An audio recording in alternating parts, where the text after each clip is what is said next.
Podcast or book? Book or podcast first? I get this question a lot. What should I start with, a podcast or a book? I may be biased because I own #1 book creation service for entrepreneurs known as Dream Starters Publishing. We've helped over 230 people write books, turn them into bestsellers, and then we show them how to use it as a marketing tool. And one of the ways is by using Book Lead Pro, which does help you generate lots of leads with your book.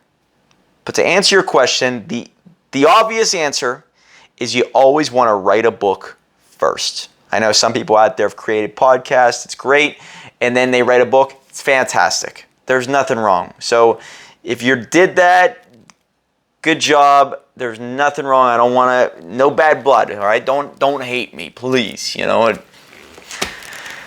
So I will tell you, if you didn't do either yet, you're in good shape. Because what you should do is you should write a book first.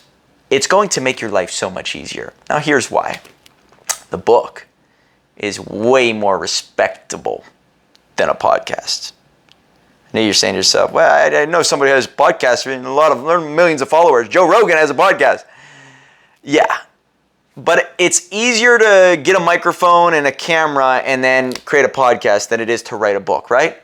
So in the eyes of society, the average person looks up to authors a little bit more than people who own a podcast. I'm just saying, I'm not hating, I'm just saying, all right? So if you do write a book first, here's why that matters. When you write a book, what's cool about this is now the book becomes the foundation of the podcast. We've worked with a lot of entrepreneurs. And when they write the book first, it gives them an automatic, instant creation of episodes. Each chapter becomes an episode, okay? But what's even cooler than that is the title of the podcast comes from the book. Now, why does that matter?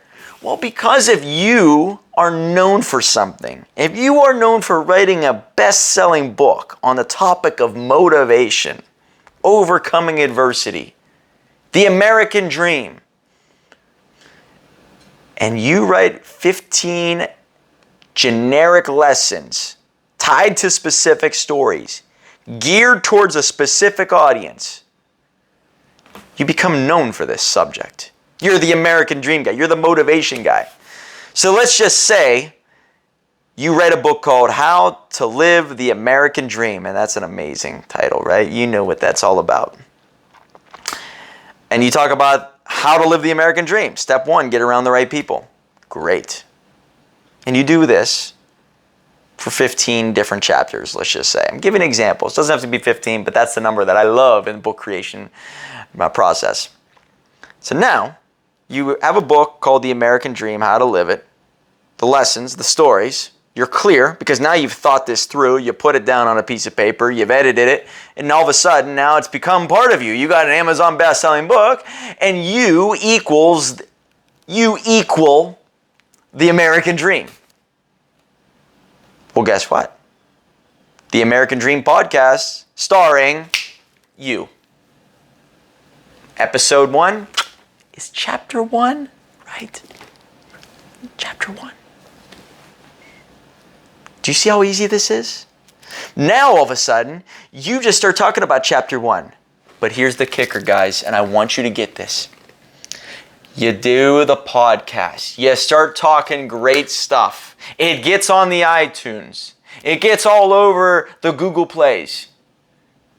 What do you say on that podcast? If you like what you're hearing, guys, go to my website. I'll give you a free copy of my book. Download it or free plus shipping. And once you do that, now you have a portal set up, which could all be done by a company called Book Lead Pro. I'm a partner in, by the way. Set it up so you can have your own funnel to generate leads, get attention, all based off of the podcast. So the podcast, the listeners can now go to your website to get the copy of the book. You get the phone number, the address, the email. They get a copy, something tangible to look at, something tangible to read. It's an Amazon best-selling book. There's a lot of value in it. It's weighted way more because it is an Amazon best-selling book. You go on Amazon, it has a bunch of reviews. A lot of people are saying great things about it. And now you have all these different chess moves. I got the reviews, I got the book, I'm more committed than the next person. I have a website that you can get the book. You can buy it on Amazon, sure. But with Book Lead Pro and having the ability to capture information, now you could use it to your advantage. So when you create the book, then create the podcast, then get the podcast known, then you start to talk about your book, it all starts to flow in one direction. If you just have the podcast and you keep saying, I got a book coming out, you're losing the ability to generate leads. This is the goal here, guys. You're missing out. You're hurting the chances of success. So write the book, create the podcast, use it to broadcast it everywhere so you can start to complete the circle, if you will. I have a business called Mike's Inner Circle, and it completes the circle for sure. Because I believe you are only as strong as your circle. And your business, for sure, is only as strong as the circle that you're able to finish and complete. So I hope this ends the debate of whether it's podcast or book first, but you really should write a book first, because the next step in the journey of completing the cycle, completing that circle, will be a lot easier.